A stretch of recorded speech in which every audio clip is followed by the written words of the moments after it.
Hello, this is Christy Dryden. We're going to take a look at Google Calendar. So once you've logged into your Google account, most oftentimes you will land on your Gmail. We can simply go to the waffle and select Calendar. If this is your first time accessing your Google Calendar, a tutorial window will pop up. Our Gmail account automatically loads to a weekly view. You can see week is selected here, and you can see the days of the week here. You automatically have with your account a calendar for your account, a calendar for birthdays, a reminders calendar, and a tasks calendar, and additionally a holidays in the United States calendar. If you notice to the left of your screen, you can see a compact version of the monthly view for the month, but you can easily change your calendar view with the options here. So I can change to a day view. See, this is just today. A monthly view. That's a great way to see your month at a view. A 4-day view.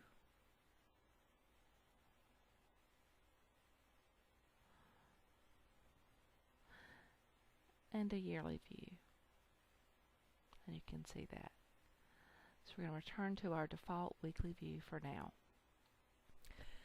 Now that we're at the weekly default view, let's look at how we would create an event. As you can see, Google recognizes the date and the time. So if I wanted to create an event, one way to do this would be able to go to the Create button. It will automatically pop up at the nearest hour before. I could add a title. Notice that it selects the date and the time.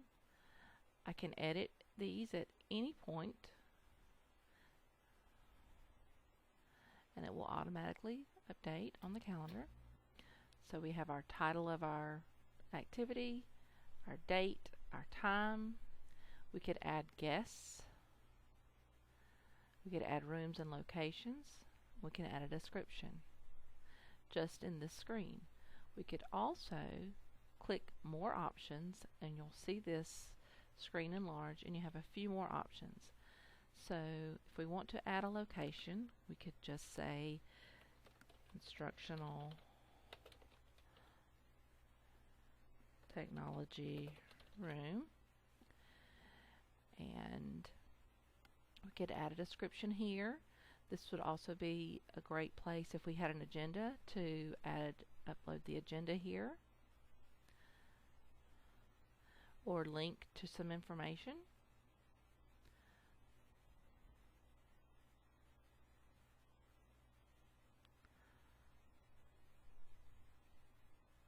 So I'm going to add an attachment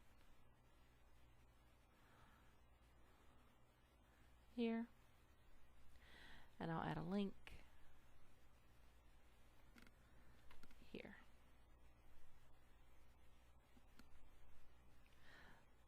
And those can be accessed by anyone who is invited to this event.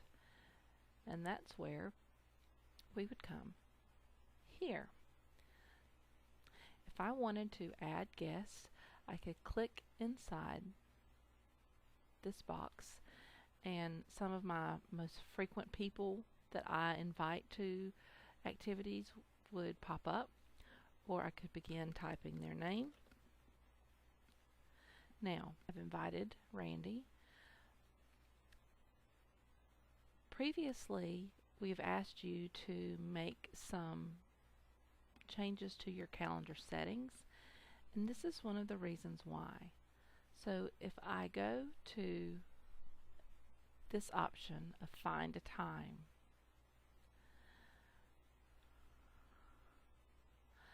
I can look and see that Randy, because see, this is my calendar that I'm working with, and this is Randy's calendar. Randy is busy until 9:30, so a 9:30 meeting might not be the best time. So if I just need to meet with Randy, then maybe I need to change my meeting time. Or if I also needed to meet with other people, I could see that this might not be a good day to meet. So by changing your calendar settings in the way that we've asked you, this could help with planning meetings and allow leaders at your school or your coworkers to know if you're busy if you're using your calendar. And notice I can't see what anyone's doing, but I can see that they're busy. So this is when I use find a time. So notice I'm looking at today. If I go to tomorrow, they both are busy at 11. So maybe I could schedule a meeting for after lunch, maybe at 1. So that lets me know what could possibly be the best time for my meeting.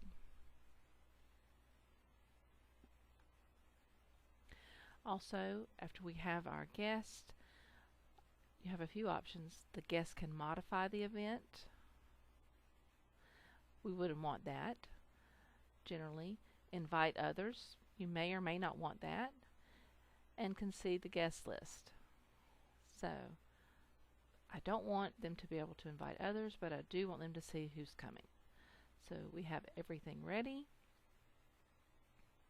And then I click Save. Would I like to send an invitation email to them? This is how you send out the emails, or sometimes you might have received emails. And so I'm going to say yes, send. And now that is on my calendar here. Sometimes we have events that might last the entire day. So let's pretend, for instance, that I have an all-day training on Wednesday.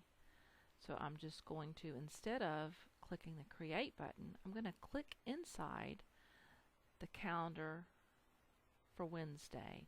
Notice how I have the same options. Give it a title. It's the event. And I want to come here again to More Options. So now, this training, underneath my date and my time, I'm going to choose all day. Now this is a one-day training, so it does not repeat. Again, I could add a location.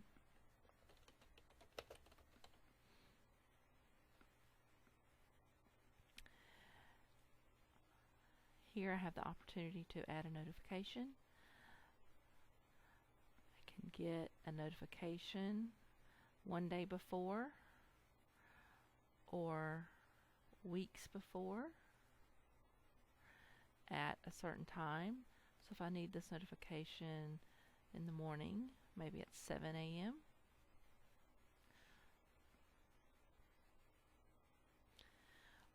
Also, I want you to note that I could also receive an email one day before.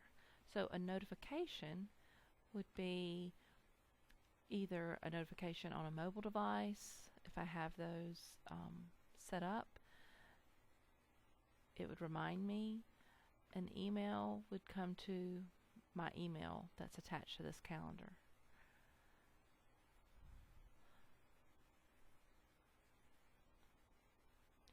So, depending on your situation, you might want an email notification, or you might want a mobile notification.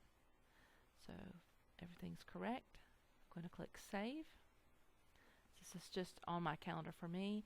And notice now that it's an all-day event, and so it remains at the top of my calendar, whereas the event that we created earlier for an hour is actually on the calendar during that time span.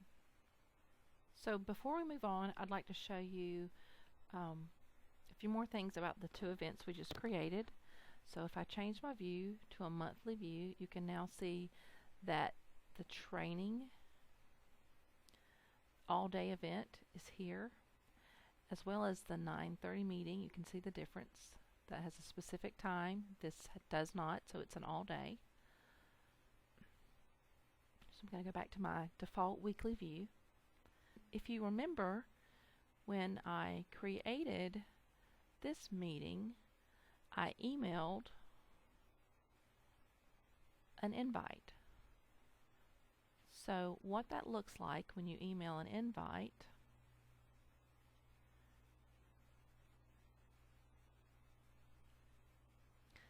I'm going to bring up my email here. That's Christy Dryden.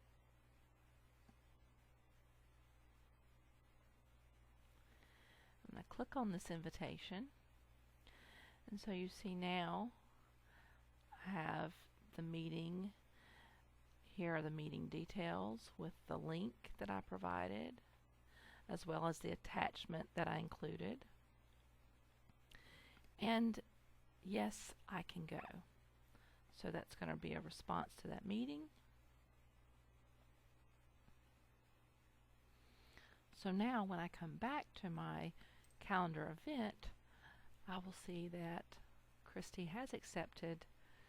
And remember, Randy is in a meeting at the moment, so it makes perfect sense that she has not replied. So as I pointed out before,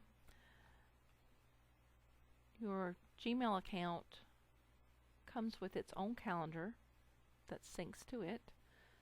So this is a good way to keep up with your professional activities. If you were to create a Google Classroom using this account, it would automatically create a calendar synced to that Google Classroom. If you do not create a Google Classroom, but you would still like to create a calendar for your students or parents, and I don't know if you guys remember, but remember we set that notification, and so this is the notification that would appear if you have your browser window open. So I'm going to just click OK to that.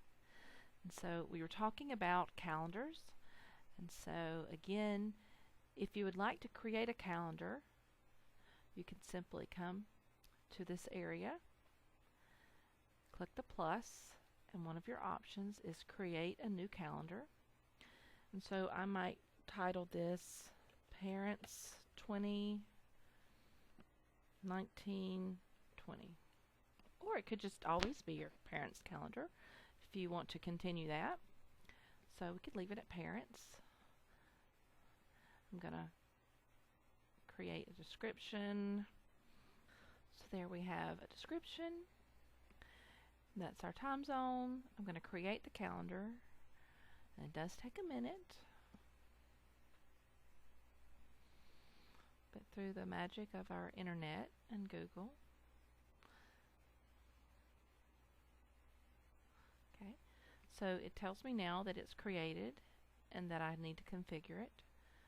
So I can automatically accept all invitations to this calendar. Now if this is for parents, it does make sense that we make it available to the public and that they can see all event details.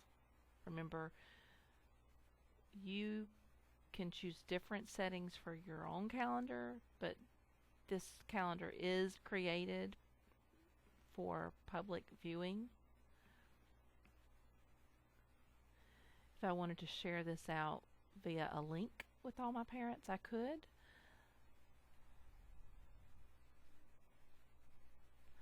I could also add specific people if I needed to add my parent involvement coordinator at my school or my school administration. And so there are settings that we need for our calendar. We're going to leave the settings, and now you can see when you look at our My Calendars list, we see parents there. I could create something that's important for parents to do would be to read with their students. So I could simply click on my calendar,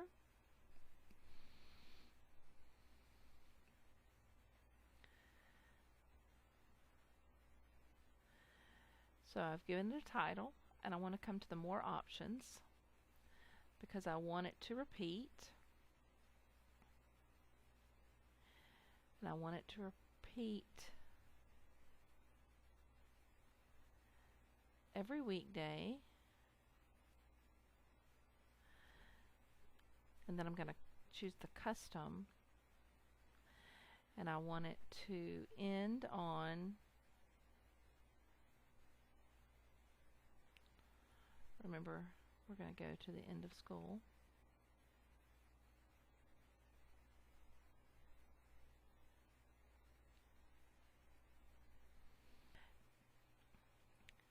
But for now, we're just going to create that, and we've set it for repeating. But I want you to pay attention right here. So right now, this is being linked to our calendar. That's our personal calendar. And I need to change this to my parents' calendar. And notice that by changing that, it's also going to change the color. So it's going to help me recognize that that's a different calendar. And so now I'm going to click Save. And when this is created, you can see very easily that the training that we have on Wednesday is a blue color. And now Reading with Your Child, which is for our parents' calendar, is purple. So now when I go to that monthly view, you can see that Reading with My Child shows up every day. So we've looked at creating a calendar, and again, those calendars that appear here under My Calendars are calendars that you own. They have a check mark beside them. That means that they're appearing over here in your calendar view. If I am not going to use reminders or tasks, I can simply uncheck them, and that means that they will not appear here in the side. We also have an Other Calendars option, and these are calendars that you have access to view. So we can see the green, dark green are holidays, and that is being reflected on my calendar. So we have Memorial Day, Father's Day, and Independence Day. I did not add those. This calendar for holidays added those. But sometimes we will want to add other calendars to our calendar view. And there are a couple of different ways you can do that. So I can subscribe to a calendar, and by doing that, I can select my name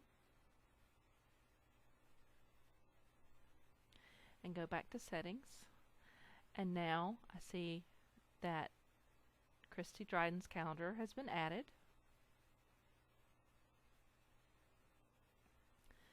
Again, that color's in yellow, so everything here in yellow are for Christy.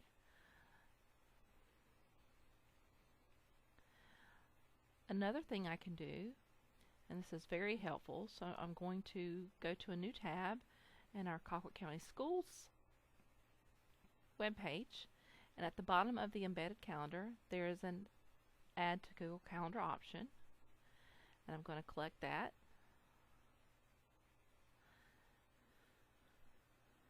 So as you can see, our calendar is beginning to become very colorful. And a lot of times the colors are just randomly generated. For instance, I can see that holidays and birthdays are both green. If I do not like that option, come to the three dots and I can choose a different color.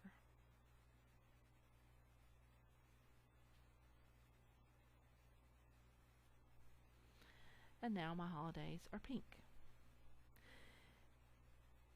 If I do not want to see a calendar Again, I simply uncheck the box and those options disappear. And I check the box to see them again.